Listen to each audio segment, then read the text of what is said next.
Hello there everyone, I hope you're all doing well. Today I thought it would be fun to share with you a home protection candle. This was the first major practice that I did in my new home and space, and it's something that I think is perfect for this time of year, perfect for moving into a new space, or just setting the energy of your current home.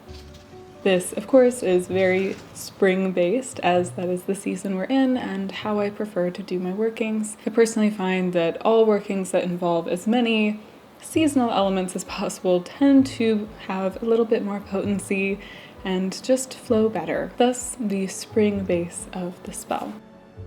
As I noted, protection candles can be done for a ton of different reasons, but in truth, they're something that are really nice to work pretty much whenever, and there's no harm in doing them. They just help benefit the space you're in, and I find that they are just always a great connecting practice.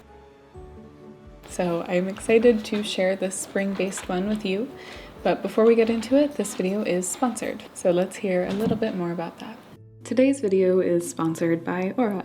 Lately, I have been dealing a lot with my mental health, and I've spent a lot of the last month addressing issues with anxiety and burnout. Working through these things has been really impacting my sleep schedule and has brought a little bit more stress to my life than I am usually accustomed to. And Aura has been extremely helpful for me with dealing with these issues. Aura is a new mindfulness and sleep app that won the Best Apple Award and is used by over 7 million people. It's an all-in-one app for your wellness and sleep, has thousands of meditations, and so much more like CBT, life coaching, breathwork, and spirituality. Aura's content is created by hundreds of expert coaches and therapists all around the world.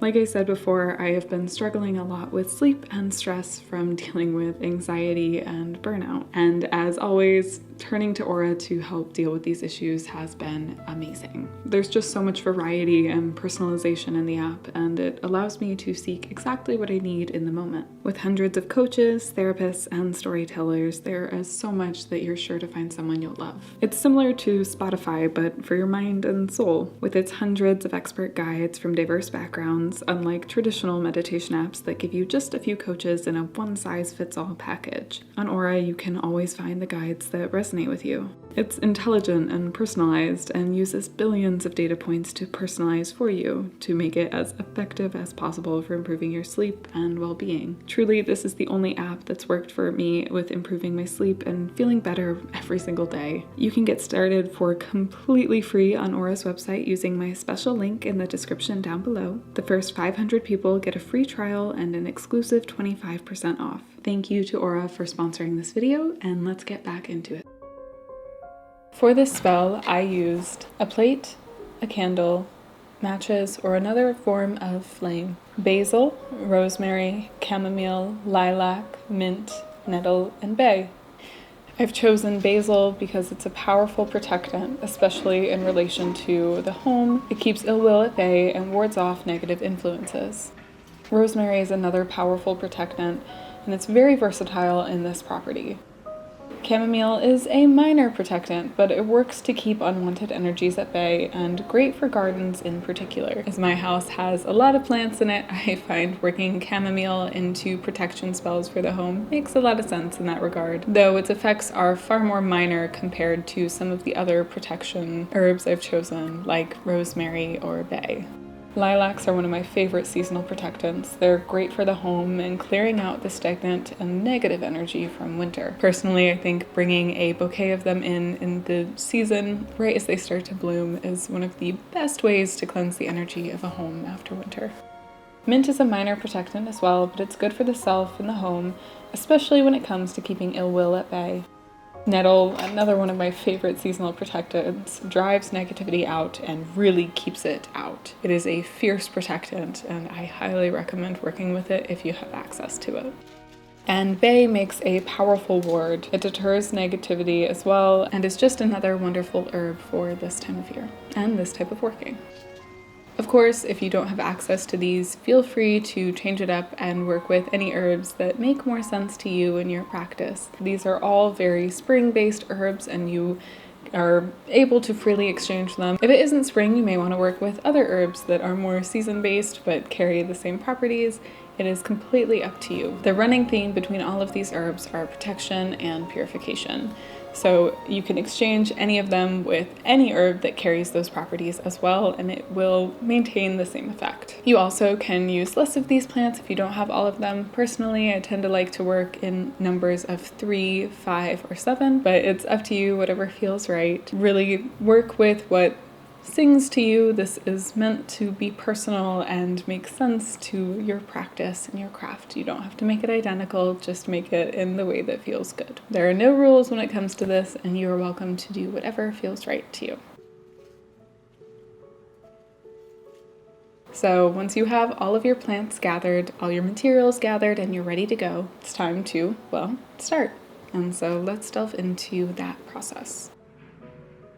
To begin, you may wish to cleanse the space or ground yourself. The cleansing isn't very necessary with this kind of a spell, as it does also work to cleanse the space. But of course, sometimes some of us like to work on ourselves first, or just the general area that we'll be working. So if you wish to do so, feel free. I tend to favor working with a smoke cleanse of cedar, but anything will do. Then gather up all of your materials and place them about.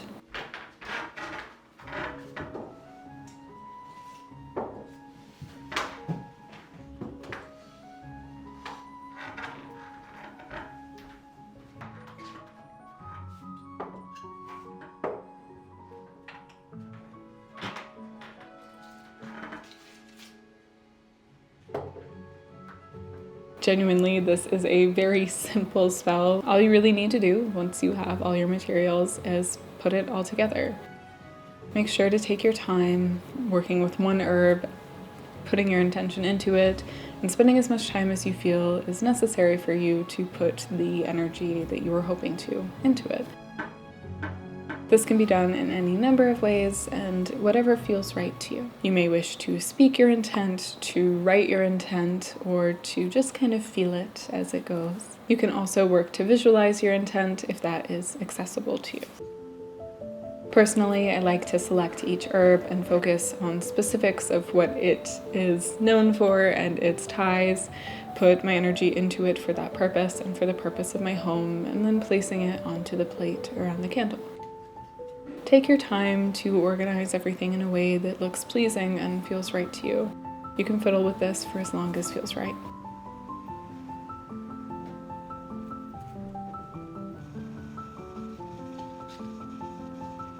Then, once all the herbs are on the plate around the candle, I like to spend another moment infusing my intent into it before lighting it. This can take as long or as little time as you would like. Once you're ready, light the candle.